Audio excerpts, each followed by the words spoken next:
Hello friends, welcome to my channel.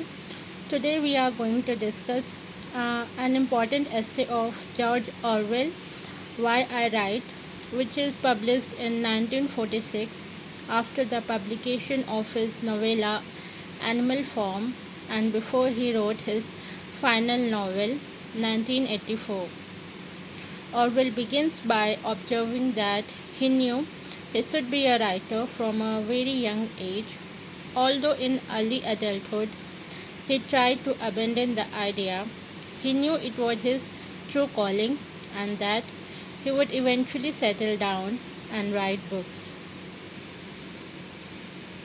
He tells us that he was a lonely child who would make up stories and hold conversations with imaginary people, and that his own desire to write is linked to this childhood loneliness. During the First World War, when Orwell was still a child, he had two poems published in the local newspaper, and that was the beginning of his publishing career. In his youth, he continued to think like a writer, making up a continuous story about himself but never writing it down. When he was in his 20s, he had ambitions of writing enormous naturalistic novel with unhappy endings, full of detailed descriptions and arresting similes, and also full of purple passages in which words were used partly for the sake of their sound. Orwell calls his first novel, Burmese Days 1934, this kind of book.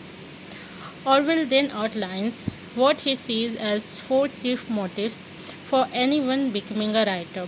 First, egoism. Second, aesthetic enthusiasm. Third, historical impulse. And fourth, political purpose. Egoism is the desire to be thought clever, be talked about them alive, and remembered after death. Aesthetic enthusiasm is the perception of beauty in the world around the writer, as well as the beauty of language. The historical impulse is the desire to see things as they are and present the facts to readers. Political purpose is the urge to change people's views of the kind of society they want to live in. This last one is a matter of degree because Orwell argues that every writer adopts some kind of political position. Once again, no book is genuinely free from political bias. The opinion that art should have nothing to do with politics is itself a political attitude. He is principally known for political writing.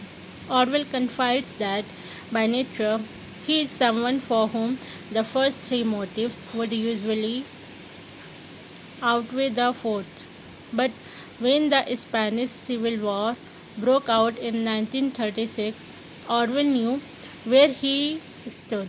As he famously declares, every line of serious work that I have written since 1936 has been written directly or indirectly against totalitarianism and for democratic socialism, as I understand it. Orwell concludes Why I Write by stating that in the decade since 1936, he has tried to turn political writing into an art, although he acknowledges that his impulse has not been entirely spirited, but just as egoistic and vain as it is in most writers. He knows that one can write nothing readable unless one constantly struggles to efface one's own personality. The political scene has helped Orwell to sharpen his own writing. Thanks for watching.